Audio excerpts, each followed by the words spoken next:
Cuando el Hijo del Hombre venga en su gloria y todos los santos ángeles con él, entonces se sentará en su trono de gloria.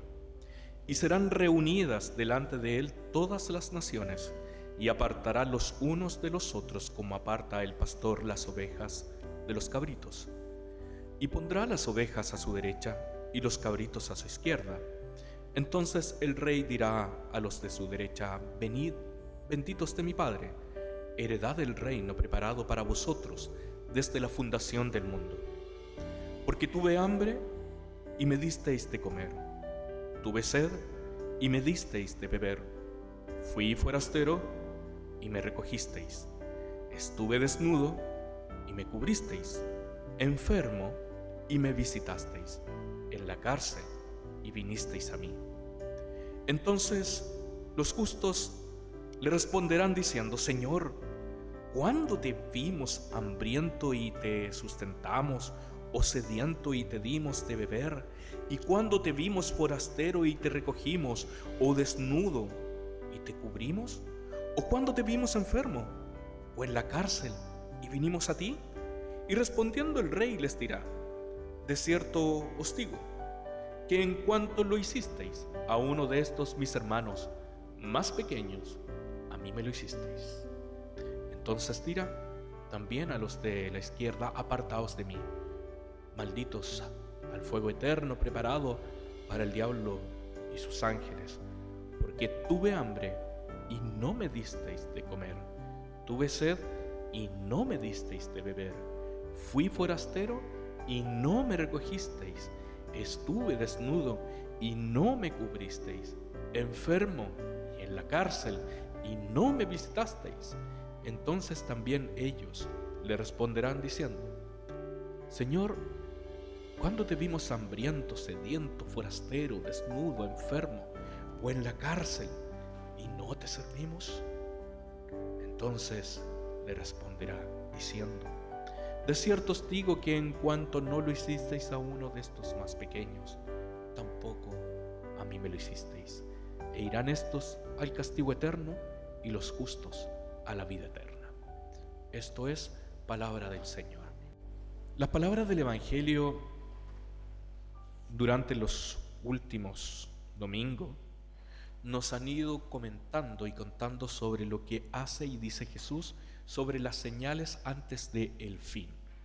Para Mateo, el evangelista, que luego de unos 50 años que Jesús ya ha ascendido al cielo, empieza a escribir para las comunidades cristianas y empieza a recordar estas palabras de Jesús, que eran muy interesantes porque para el común de los discípulos y de los apóstoles era creer de que Jesús iba a volver antes de que ellos murieran. Sin embargo, Jesús no volvía. Habían pasado algunos meses, algunos años, habían pasado generaciones y Jesús no hacía su segunda venida. Entonces, algo estaba aconteciendo para que estos apóstoles y estos discípulos pudieran empezar a especular, a pensar cuándo sería el momento el cual Jesús volvería por su pueblo. ¿Cuál va a ser el momento en el cual Jesús vendrá nuevamente por su iglesia, por sus hijos y por sus hijas? Y comúnmente ha sido un dilema que se ha mantenido durante muchos años, muchas décadas, muchos siglos e incluso milenios. ¿Cuándo volverá el Señor? Y siempre pensamos que esta señal significa que el Señor ya está cerca, y que esta otra señal significa que el Señor ya ha de venir, y que la otra señal, entonces con eso comprobamos y certificamos que ya no queda ninguna otra opción que el Señor vuelva.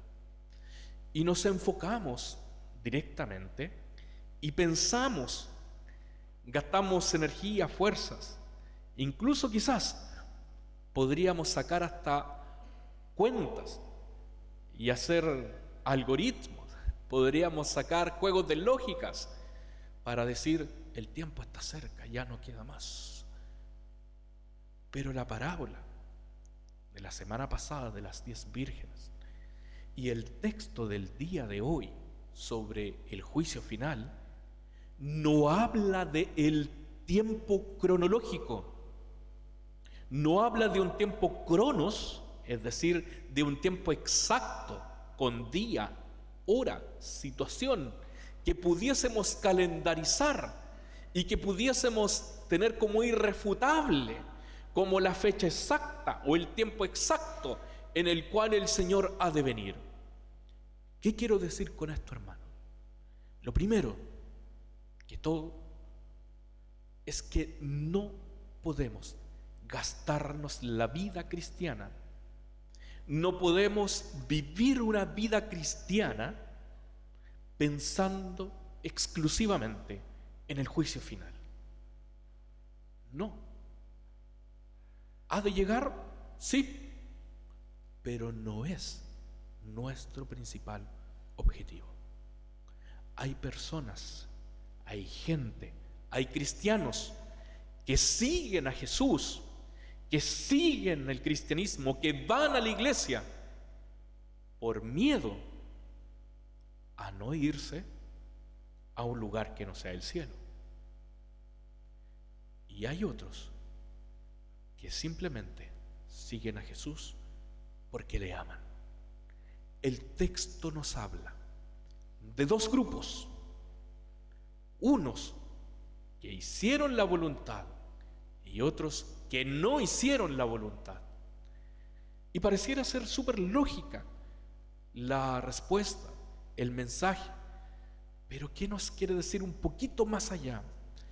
Nos está diciendo el texto que en la vida cristiana hemos de vivir pensando en que el juicio o el día del retorno del Señor no sabemos cuándo va a ser.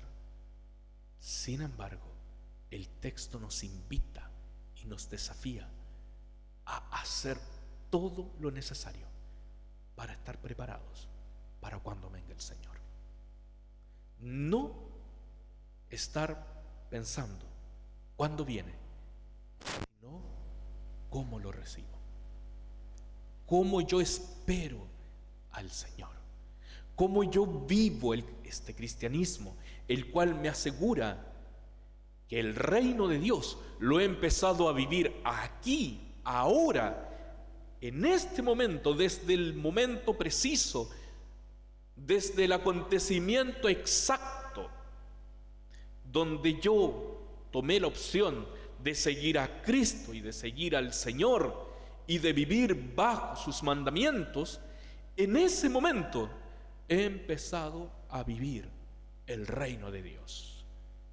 Y no he de esperar que mi corazón deje de latir y que dejen mis neuronas de trabajar o que ya no le llegue más oxígeno a mi cerebro, es decir, que deje esta vida terrenal para vivir el reino de Dios. Cuando el reino de Dios no solamente podemos, sino que debemos disfrutarlo aquí entre medio de nosotros, en la tierra.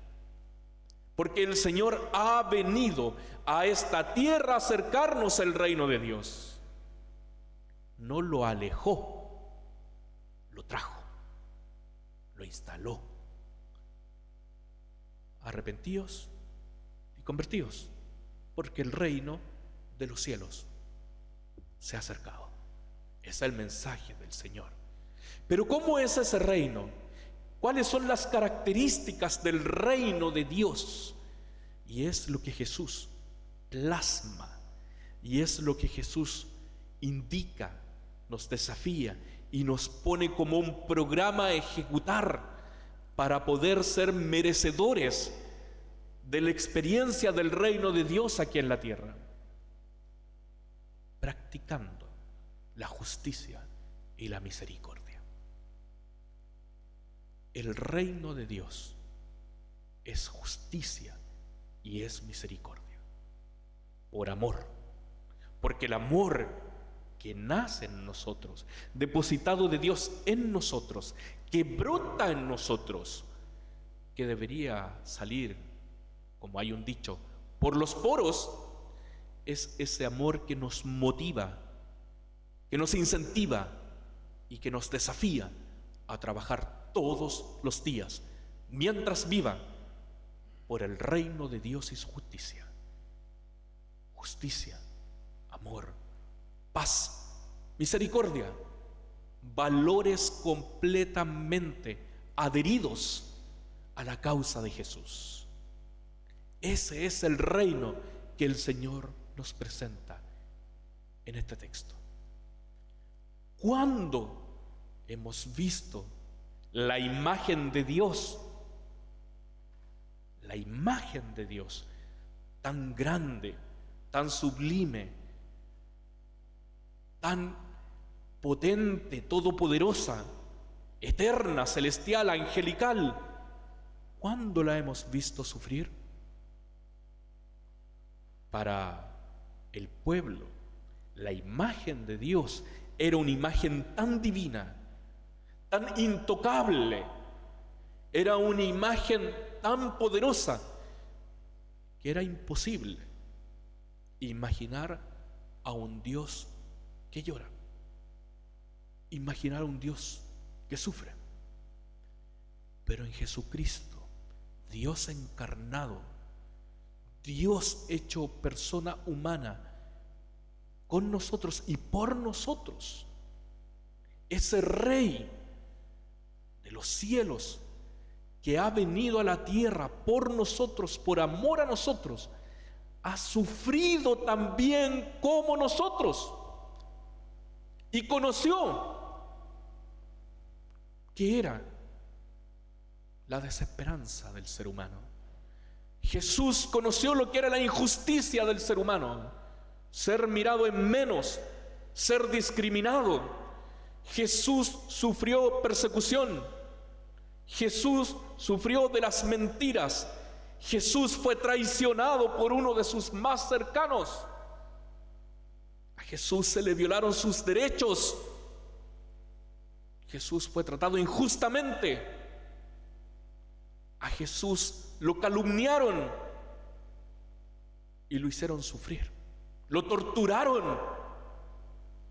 Por lo tanto, con toda propiedad, Jesús se pone en el lugar del que sufre. Con toda propiedad, Jesús sabe muy bien que en este mundo, en esta tierra, en nuestros contextos y en la historia de la humanidad, hay gente que sufre, que llora, a los cuales se les violan sus derechos, gente que es torturada, gente que es matada, gente que es expulsada de sus países, gente que debe salir de sus países de forma forzosa, gente que debe salir del lugar donde vive, gente que tiene que ir a buscar nuevos horizontes. Jesús es consciente del sufrimiento de esa mujer víctima de violencia de género, de su propia familia. Jesús es testigo de aquellos que están viviendo depresiones, angustia, porque Él lo vio, lo sintió y sintió el dolor del otro. Lloró cuando murió su amigo. Jesús es víctima también de nuestros egoísmos. Jesús es víctima de nuestros egocentrismos. Jesús es víctima de nuestros individualismos. Y lo que quiere hacer Jesús es combatir, luchar, transformar las realidades de este mundo tan difícil que nos ha tocado enfrentar. Porque lo normal es que vivamos y actuemos como aquellos que no hacen la voluntad de Dios. Lo normal en este mundo es invisibilizar al que sufre, porque así no me sujeto a él, no me comprometo. Lo mejor es invisibilizar al que sufre. Paso por la calle, veo tanta necesidad, prefiero no involucrarme. Si me involucro, me comprometo. Puedo sufrir, me puede pasar algo malo. No, prefiero hacerme a un lado. ¿Y cuándo te vimos, Señor, a ti? Que estuviste enfermo y te fuimos a ver. Tú eres Dios. ¿Cómo? ¿Cuándo te vimos a ti? Cuando uno de los más pequeños estuvo enfermo, era también el rostro de Jesús que estaba enfermo. Y eso nos ha costado entender como cristianos. Venimos a adorar a un Dios casi intocable, tan lejano como en los tiempos de la antigüedad, que incluso solamente el sacerdote, el papa, el obispo, podía tener acceso a Dios. Hoy vivimos en un mundo donde cada uno de nosotros debe comprender de que todos somos el rostro de Dios. El texto dice: fuimos hechos a imagen y semejanza de Dios. ¿Y dónde está Dios? En el rostro del hermano que está al lado suyo. ¿Y dónde está la imagen de ese Dios que sufre?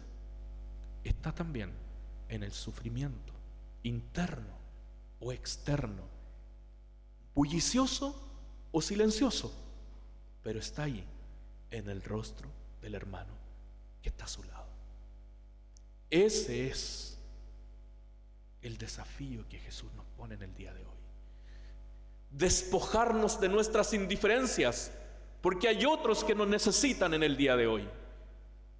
Despojarnos de nuestros egoísmos, porque hay otros que nos necesitan en el día de hoy. Porque no sacamos nada con hablar de cristianismo, no sacamos nada con venir a la iglesia, no sacamos nada con conocer la Biblia al revés y al derecho y cantar hermosas alabanzas, decir una confesión de fe, orar, escuchar el sermón, seguir pensando, hablar sobre Dios, hablar incluso sobre los derechos humanos de las personas, de justicia y de igualdad, cuando nosotros no queremos involucrarnos con esta sociedad que sufre. Y el Señor no hizo otro mundo para que hagamos el bien. Nos puso en este mundo para que nos acompañemos, para que nos cuidemos, para que nos protejamos, para que podamos darnos lo que necesitamos.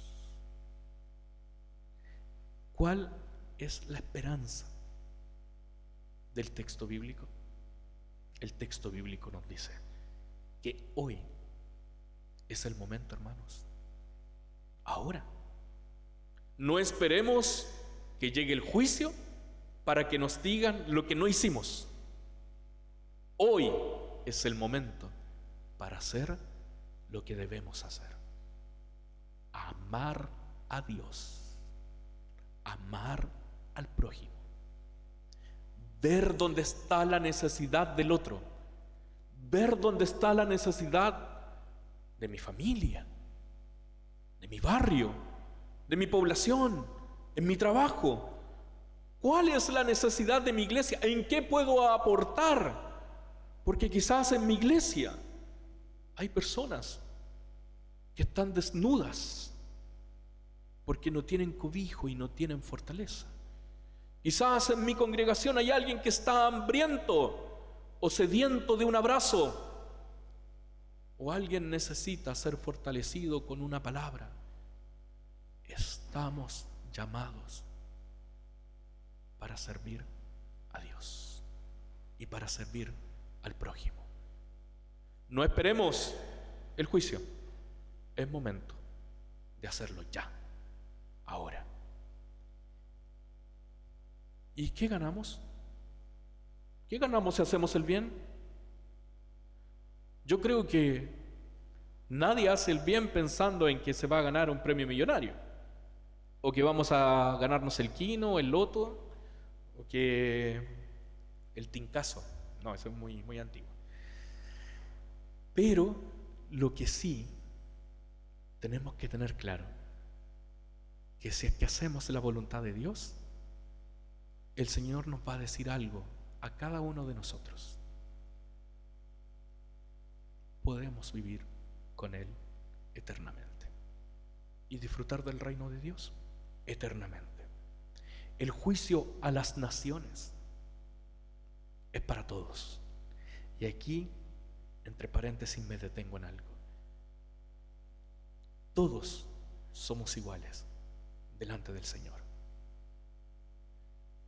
El juicio a las naciones es una enseñanza y un desafío para todas las sociedades, para todas las naciones, para todas las iglesias.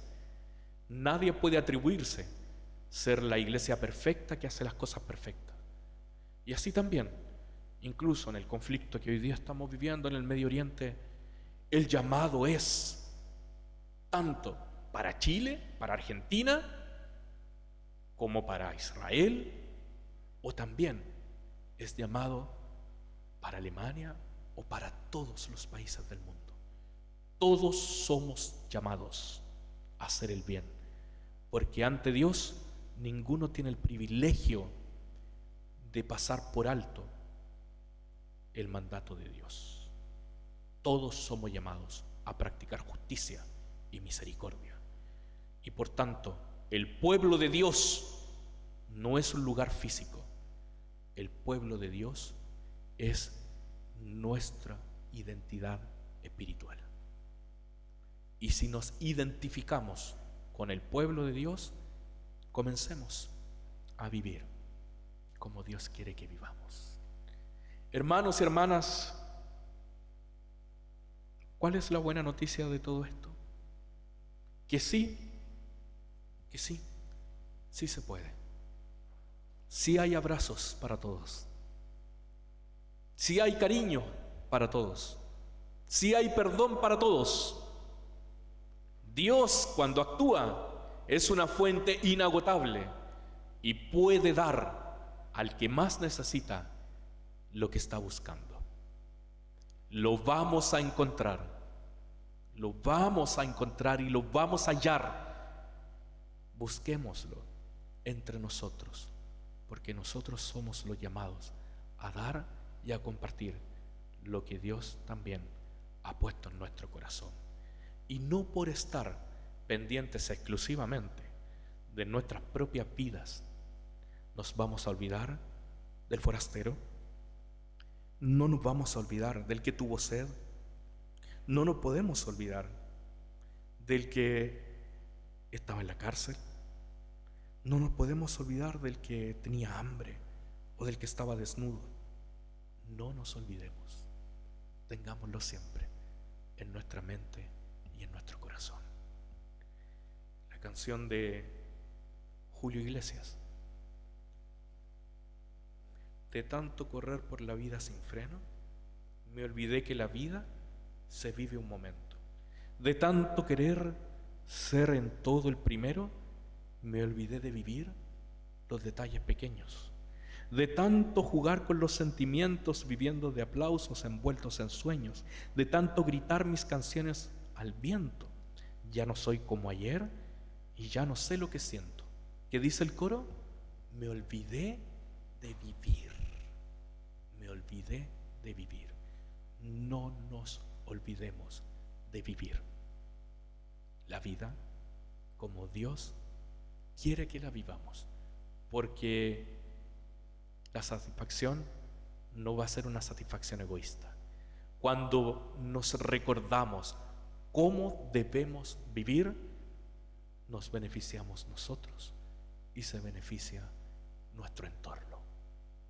Que el Señor nos bendiga, que siga estando con nosotros y que nos transformemos en un núcleo, en una iglesia, en una comunidad de fe potente, fuerte y poderosa, donde como lo decían por ahí algunos, todos somos uno y entre uno somos todos. Todos para uno y uno para todos. Que así sea, hermanos, y que con la gracia de Dios sigamos proclamando la esperanza de un mundo nuevo. Oremos. Gracias, Señor, porque el juicio de las naciones no debe darnos miedo. Al contrario, es una palabra llena de esperanza para poder seguir disfrutando, viviendo y consolidando nuestro compromiso cristiano. Tú eres el Señor, nuestro Rey soberano. Vivimos y nos gozamos en tu reino, Señor. Queremos disfrutarlo, queremos trabajar por él, queremos ofrecer lo mejor que somos para transformar las realidades, nuestras propias realidades y las realidades de todos aquellos que hoy día necesitan de tu palabra. Quédate junto con nosotros y anímanos a ser siempre mejor, siguiéndote a ti como nuestro referente, como aquel que se entregó por todos nosotros, como Jesús, el gran Rey de Reyes, soberano sobre la tierra. En el nombre de Jesús, amén y amén.